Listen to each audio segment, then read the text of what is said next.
আমরা মহান আল্লাহর দরবারে শুকরিয়া জ্ঞাপন করছি বিএনপির চেয়ারপারসন সাবেক প্রধানমন্ত্রী দেশনেত্রী বেগম খালেদা জিয়া এবং দলের পক্ষ থেকে।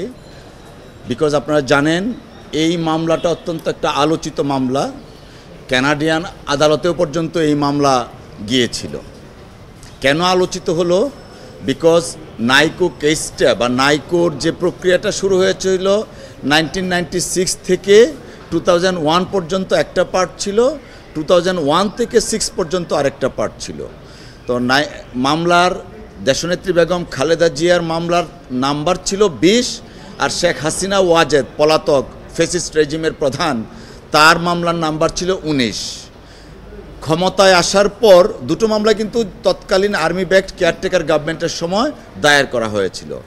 2009-এ পলাতক ফ্যাসিস্ট রেজিমের প্রধান শেখ হাসিনা ওয়াজেদ ক্ষমতায় আসার পর ক্ষমতার দম্ভে এবং রাষ্ট্রযন্ত্রকে ব্যবহার করে তার পার্ট যেটা ছিল সেই পার্টটা মহামান্য হাইকোর্ট ডিভিশন কর্তৃক স্টে করে রাখেন এবং অ্যাপিলেট ডিভিশনেও মামলাটা স্টে বহাল রাখে।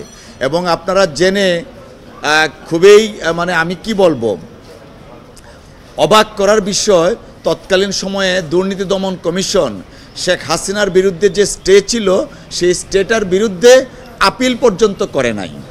অথচ দেশনেত্রী বেগম খালেদা জিয়ার বিরুদ্ধে কোনো ধরনের কোনো যৌক্তিক বা আইনগত অভিযোগ না থাকা সত্ত্বেও সেই মামলা দিয়ে দেশনেত্রী বেগম খালেদা জিয়াকে অনেকভাবে নাজেহাল করা হয়েছিল।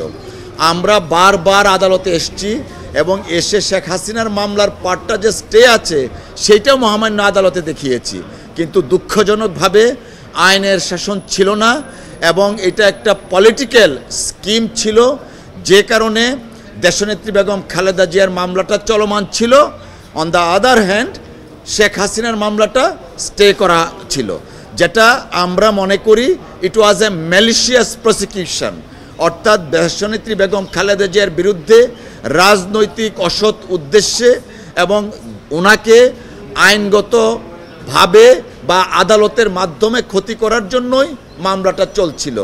তো দীর্ঘদিন এই মামলা নিয়ে অনেক চর্বিত চর্বণ হয়েছে এবং মামলাটা যেন তাড়াতাড়ি রায় হয় সে কারণে তৎকালীন অ্যাটর্নি জেনারেল নিজে গিয়ে সে স্পেশাল কোর্টে গিয়ে বসে থাকতেন, যদিও অ্যাটর্নি জেনারেলের কোনো ধরনের কোনো এখতিয়ার ছিল না। এবং এই মামলায় আমরা বিভিন্ন সময় মহামান্য আদালতে এসে দেখিয়েছি বেগম খালেদা জিয়ার বিরুদ্ধে কোনো অভিযোগ নাই। তিনি প্রধানমন্ত্রী হিসাবে পলাতক শেখ হাসিনার যে কাজটা ছিল নাইকো প্রজেক্ট সেইটাকে শুধু অব্যাহত করেছিলেন। কিন্তু তারপরেও চোরে না শুনে ধর্মের কাহিনী, দুর্নীতি দমন কমিশন তৎকালীন সময়ে ছিল বিএনপি দমন কমিশন, তারই ফলশ্রুতিতে মামলাটা চলমান ছিল। দীর্ঘদিন পরে আমরা তৎকালীন সময়ে বলেছিলাম দেশে যদি আইনের শাসন থাকতো তাহলে দেশনেত্রী বেগম খালেদা জিয়া ন্যায় বিচার পেতেন। আমরা মনে করি দেশনেত্রী বেগম খালেদা জিয়া আজকে এই রায়ের মাধ্যমে, খালাস পাওয়ার মাধ্যমে আমরা মনে করি তিনি ন্যায় বিচার পেয়েছেন।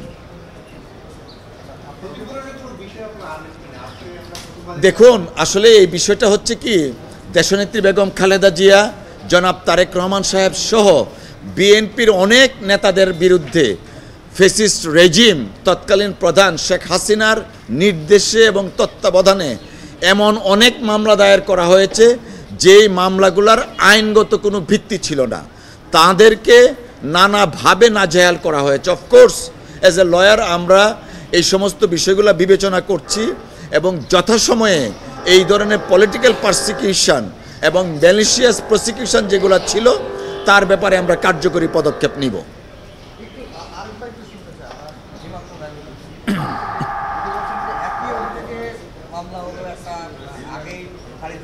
রাইট, দেখুন আসলে তৎকালীন সময়ে আনফর্চুনেটলি দেশের আইন আদালত দুঃখজনকভাবে রাজনৈতিক উদ্দেশ্য হাসিল করার হাতিয়ার হিসাবে ব্যবহৃত হয়েছিল।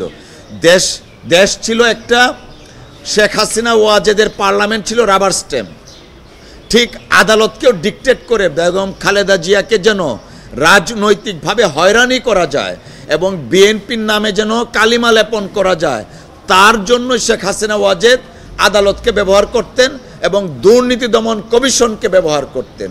তারই ফলশ্রুতিতে শেখ হাসিনা ওয়াজেদ ওনার বিরুদ্ধে অভিযোগ যা ছিল তা খারিজ করে দিলেন, বাতিল করে দিলেন। কিন্তু দেশনেত্রী বেগম খালেদা জিয়া শেখ হাসিনার সময় যে কন্ট্রাক্টটা হয়েছিল সেই কন্ট্রাক্টটা শুধু পারফর্ম করছিলেন। তার জন্য বেগম খালেদা জিয়াকে দিনের পর দিন আদালতের কাঠগড়ায় হাজিরা দিতে হয়েছিল এবং সেটা করা হয়েছিল অত্যন্ত উদ্দেশ্যমূলকভাবে। শেখ হাসিনার যে রাজনৈতিক স্কিম ছিল, নীল নকশা ছিল, তা বাস্তবায়নের জন্যই বেগম খালেদা জিয়াকে আসামির কাঠগড়ায় দাঁড় করানো হয়েছিল। ঢালাইয়ের সেরা প্রিমিয়ার সিমেন্ট।